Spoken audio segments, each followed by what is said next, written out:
Space technology company Blue Origin says one of its rockets experienced an anomaly that resulted in a gargantuan explosion in Florida. The blast caused a visible shock wave and could be seen for miles as the massive mushroom cloud lit up the night sky over Cape Canaveral. Incredibly, no one was injured in the incident, according to Blue Origin founder Jeff Bezos, who said it's too early to tell what went wrong with the ground test, which is ironically known as a hot fire.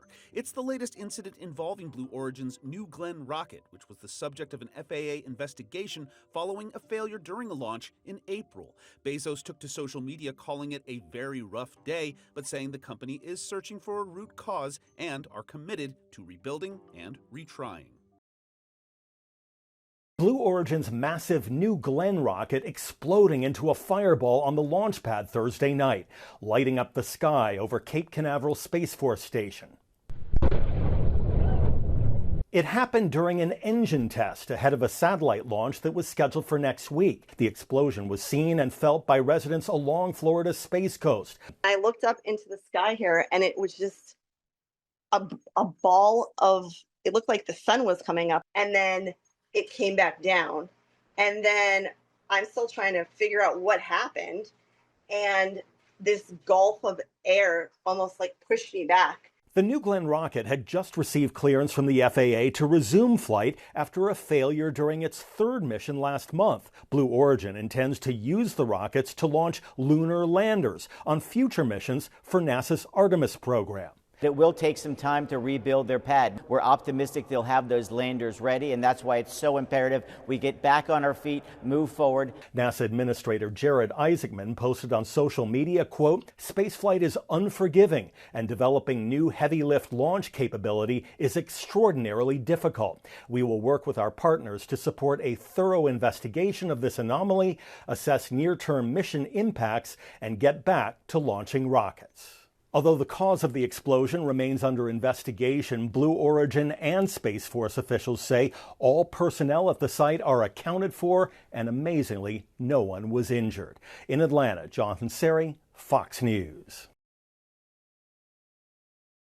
The ceasefire between the U.S. and Iran is technically still in place, but U.S. fighter jets and plenty of other military assets are still in the region, ready to go if peace talks with Tehran fall apart. We do not have unlimited patience. President Trump always prefers a peace deal, but if President Trump doesn't think he can get a peace deal, then kinetic is back. U.S. and Iranian negotiators have reached an agreement on a 60-day memorandum of understanding, which would extend the ceasefire, reopen the Strait of Hormuz, and begin nuclear talks. But President Trump isn't ready to sign off without guarantees Iran will abandon its nuclear ambitions. We're getting to a point where we could potentially sit down and settle these issues, but that requires us to make a little bit more progress. I can't guarantee that we're going to get there, but right now I feel pretty good about it. Pakistan's foreign minister, who is mediating peace talks between the U.S. and Iran, is in Washington today meeting with Secretary of State Marco Rubio. Iranian state media says if a deal is finalized, it would be announced by Pakistan. Thank you, guys. Thank you. Global oil prices are dropping over increased optimism a deal will be reached, but for now, it's still a waiting game. In Washington, Rebecca Castor, Fox News. Part of what we're trying to do here is really set the stage for a successful negotiation. There are certain details that are going to have to be figured out that are going to take a little bit of time to figure out. I mean, just take, for example, even if you come to an agreement on, let's say, destroying the enriched stockpile, how do you do it? When do you do it? How do you actually get access to it? As the president said repeatedly, we did very effectively bury that stuff very deeply underground. So there are a lot of details to work out. If you look at what we've already accomplished here, assuming that we're able to get to a final agreement here, we're reopening the Straits of Hormuz. We've already decimated their conventional military, and we're in a position where we could substantially set back their nuclear program, not just during the term of this president, but over the long term. That's a very, very good thing for the American people. So we're not there yet, but we're very close. We're going to keep on working at it. Thank you, guys. Have a good evening. The 2026 World Cup is expected to bring millions of international visitors to the United States, and the FBI and Department of Homeland Security will have to secure 78 matches across 11 host cities. All FBI resources will be operational and ready to respond throughout the tournament. In the host city of Atlanta, the FBI and DHS are unveiling security plans, including world-class technology to keep fans safe. Teams are highly trained and prepared to respond and to deploy at a moment's notice to any type of threat. That includes security on the ground and in the air. The FBI will use drones to get more eyes on the crowd, but the skies will be off limits for everyone else. This is a no drone zone. We want a safe event for everyone, to include international visitors. The operation is a massive partnership among local, state, and federal agencies to make sure the world's biggest international soccer competition goes off without a hitch. We are all collaborating within one structure, and so we will all be in the same room to be on the same sheet of music, and everyone has their own mission that we're going to adhere to ensure we're doing our part to make things safe. And the tournament kicks off in just 2 weeks, and 11 U.S. cities are set to host games. In New York, Caroline Elliott, Fox News. Those World Cup ticket prices? Yeah, I know, they're expensive, and FIFA is being investigated for it. The Attorney Generals in New York and New Jersey announced that they're investigating whether FIFA's ticketing practices violated consumer protection laws. They want information on FIFA's use of variable pricing models, which sent ticket prices soaring for most matches, and redrawn stadium maps that fans say relocated their seats far from the pitch. New York Attorney General Letitia James said, quote, "New Yorkers have been waiting years for the World Cup to come to their backyard, and they deserve a fair shot at affordable tickets." Some seats for the July 19th final, which will take place at MetLife Stadium, are going for nearly $33,000. Last week, New York City Mayor Zohran Mamdani announced that there will be some $50 tickets made available to city residents via a lottery system.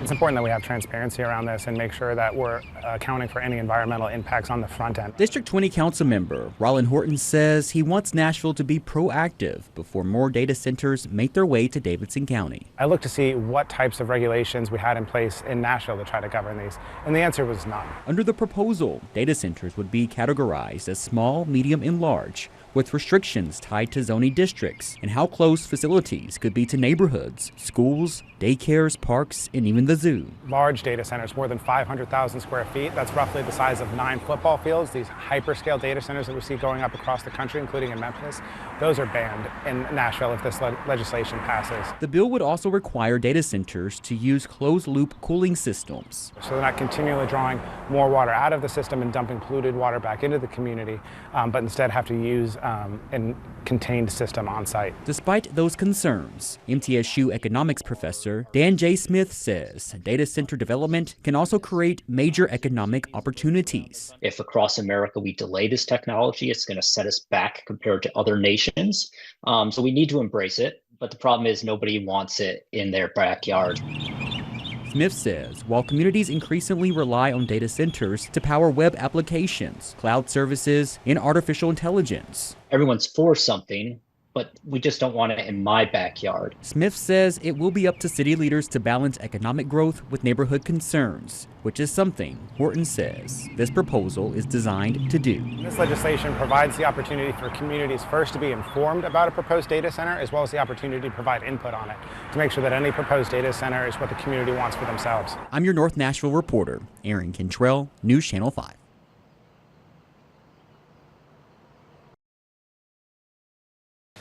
Major changes could be coming to U.S. cash. The Treasury Department could add a $250 bill to celebrate the 250th anniversary of the U.S., and the face on that would be none other than President Donald Trump. I don't think that there's anything untoward about having the President of the United States, the person who was President of the United States, on the 250th anniversary bill. The Washington Post shared the first glimpse of a potential design on Thursday, including a black and white portrait of the president. Do you think it's a good idea for the president to put his face on America? Again, the president doesn't do it. The House and the Senate have to do it. Putting any living person's face on a cash bill is illegal, but Republicans plan to simply change the law. It would be the first time a living person is represented on U.S. currency since 1866, and the president's critics say it's very on brand for him. We have his face on park passes. We have his face on passports. We have his name on the Kennedy Center. We could go on and on and on. This is what he has been doing his entire career, slapping his name, slapping his face on things. The plan would first have to be approved by Congress and could face legal challenges. In New York, Caroline Elliott, Fox News.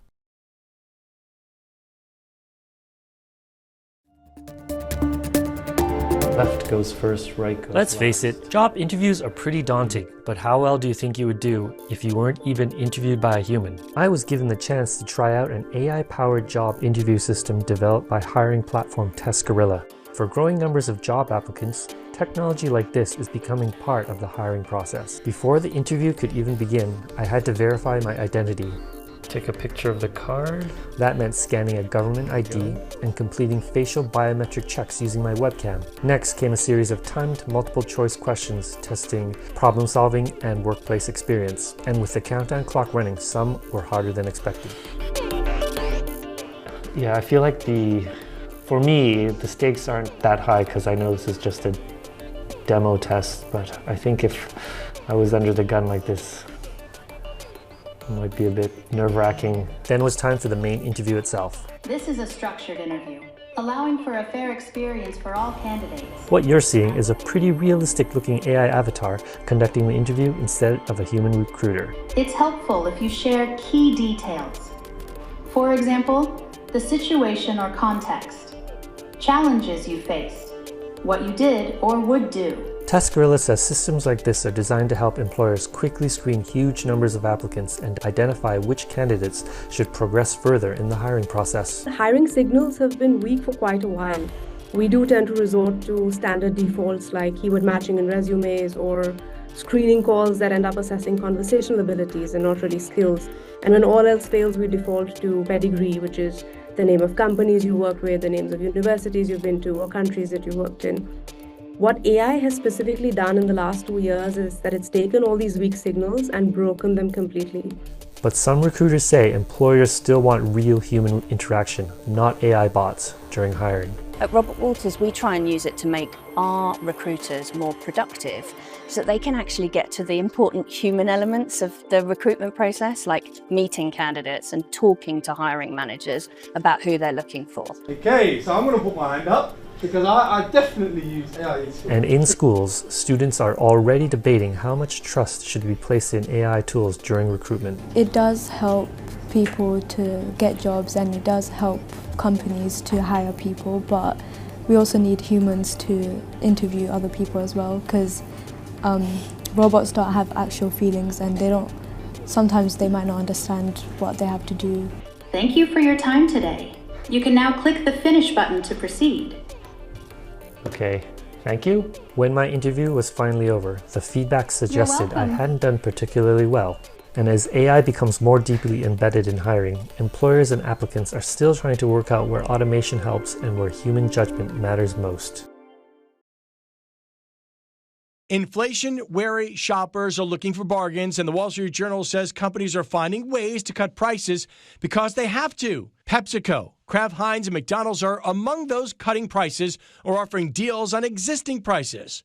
New options include smaller and cheaper products, value packages, and reversing price increases. Ferrari CEO says orders are already rolling in for the $640,000 Luce, the brand's first fully electric vehicle. This despite an explosion of criticism attacking the car's design and massive price tag. The Oura Ring is getting an upgrade. Its Ring 5 pairs with a suite of new AI advisors that can escalate conversations into clinical AI chats, and from there to licensed physicians if needed. Aura's valuation has surged to $11 billion since 2022. The company sold 5.5 million rings last year alone. And wellness retreats are on the rise. People want detox experiences while on vacation. They're focused on gut health. Spas are using traditional herbal applications, cupping, and modern options such as oxygen therapy. Some are focused on GLP-1 users offering ways to keep a healthy lifestyle after you wean yourself off the shots. Wellness is in, especially among young people. Some have swapped bar cocktails for Jim Smoothies, using fitness as ways to meet up and mingle. The health habit costing hundreds of dollars a month. Gen Z is also visually motivated for them. Looking good is important. CJ Papa, Fox News.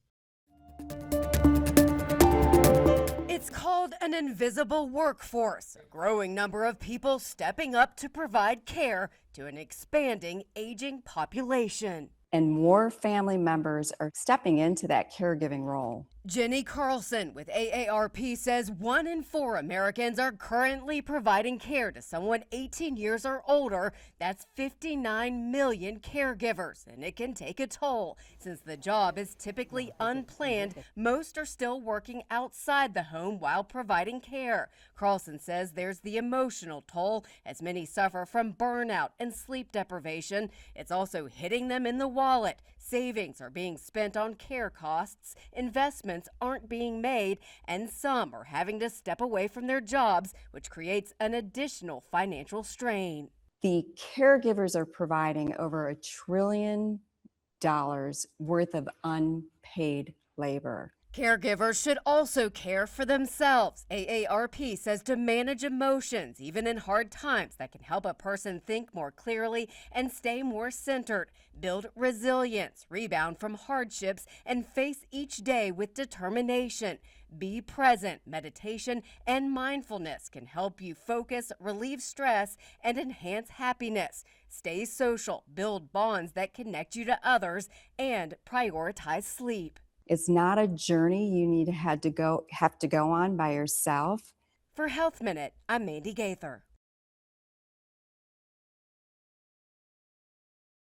Millions of Americans are losing weight using GLP-1 drugs like Wegovy and Zepbound.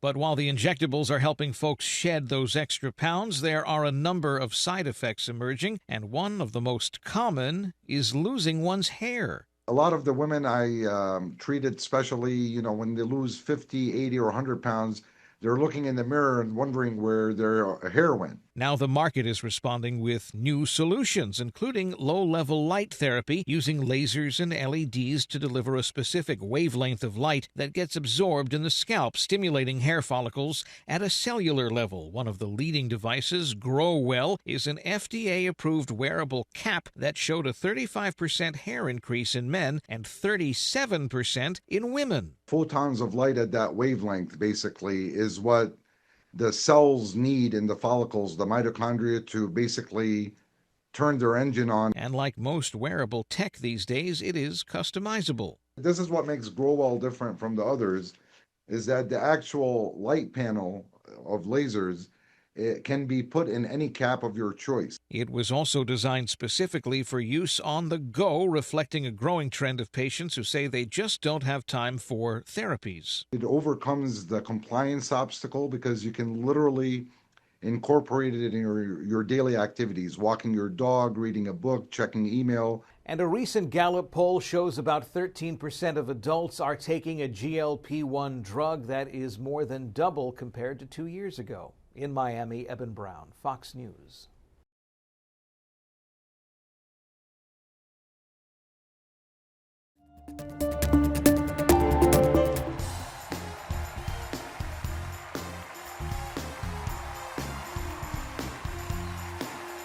Eddie Murphy is the American Film Institute's latest Life Achievement Award honoree. The star-studded celebration was recorded last month. Beforehand, Murphy called it a wonderful honor. Thousands of people have Oscars, but only a few people have this award.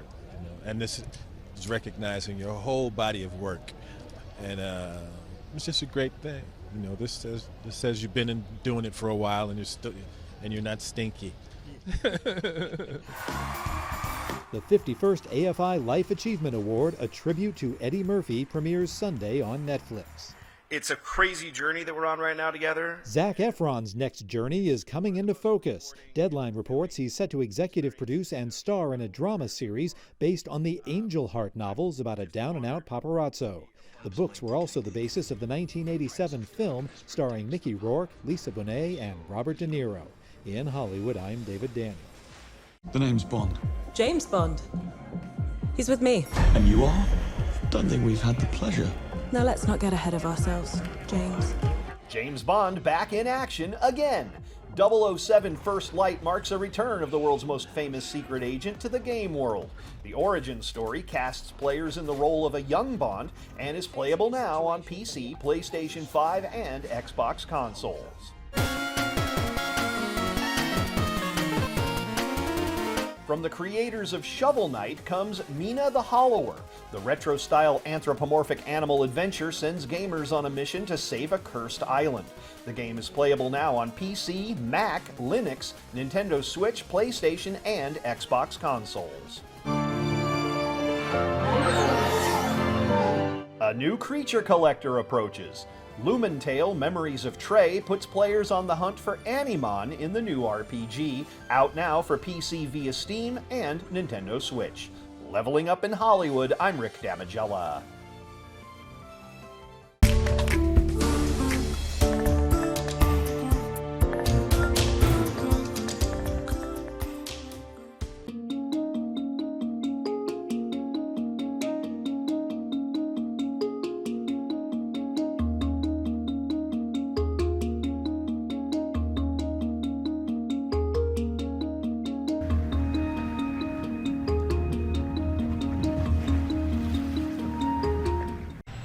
The magnetic sense has been this mystery for almost 100 years. Now we think we have a simple and yet super amazing mechanism of how this can work. Under regular conditions, they wouldn't need a magnetic sense. But if it's overcast, they do. And then it is an additional sense that they need, or they rely on it as the single most important then. So I think that navigation, orientation and navigation, they are multi-sensory systems. So you use everything you can as a bird, for example, or as a mammal, vision, smell. But in that case, if everything else fails, then you have the magnetic sense, and that's really important. We figured out that it's these super paramagnetic macrophages in the liver, surprisingly in pigeons, not in the spleen. And we even figured out that these macrophages really have a close connection to nerve fibers that are innervating the liver. So that's a good candidate to transmit information either via direct cell-cell contact, or maybe they are releasing some signaling molecules, and then this magnetic sense what they have, this magnetic feeling, then they can transmit to the nerve fibers, and it can be delivered to the brain, and and can help bird pigeons to navigate. It made like a very big bang, like it went boom. So it just got stuck there. It just got stuck. And that mysterious glitch left 8 riders hanging backward near the top of the Iron Shark roller coaster for several hours Thursday evening in Galveston, Texas. Basically, the ride, it just started malfunctioning, and then so basically the ride, it starts off by stopping in the middle of the ride, but then as it went up, it stopped again. The Iron Shark is one of the tallest rides at the Pleasure Pier Park, and the Galveston Fire Department had just enough reach. It is about 100 feet up right now, and our ladder is 105 feet. Wow. So we're working with feet and inches here. The riders were individually placed in safety harnesses and brought down with no reports of any significant injuries. Of course, they were shaken up from climbing that ladder down, being in that hot sun. They have been checked for dehydration, and everyone seems to be doing pretty good. Pleasure Pier released a statement saying the ride, quote, experienced a malfunction and that it will undergo a thorough inspection before returning to operation. For me, I don't know what I would do if I was in their shoes, honestly. Yeah, it would just be crazy. I'm John Lawrence reporting. Fox 54 Plus has your news, sports, and weather. Start your evening with Fox 54 at 5:30, delivering the latest headlines and live reports straight from the scene. Then, stay informed with Fox 54 News at 9, featuring your Tennessee Valley certified most accurate weather impact team, tracking everything from tornado threats to traffic delays during severe weather. Fox 54 Sports Extra brings you more of what sports fans crave, with deeper insights, expert analysis, and all the action that matters most. On Fox 54 Plus, you'll also find Alabama politics, Plus, 24/7 weather radar and real-time forecasts to keep you ahead of the storm. Looking for a quick recap? Don't miss Fox 54 Week in Review, highlighting the biggest stories of the week.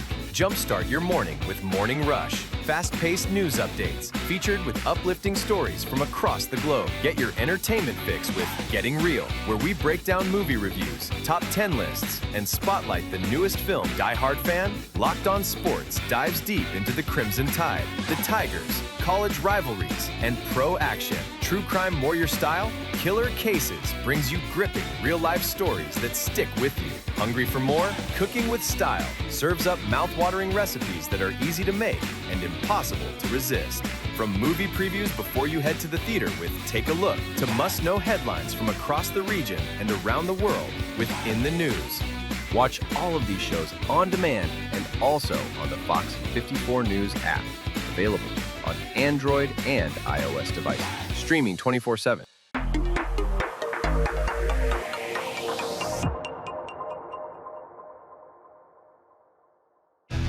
There's more to Fox 54 Plus with the Locked On Podcast Network.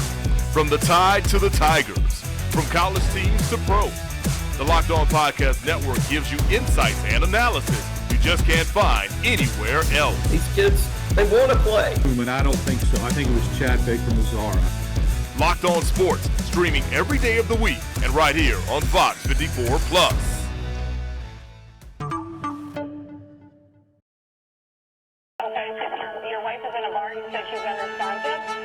This is what he's going to tell you.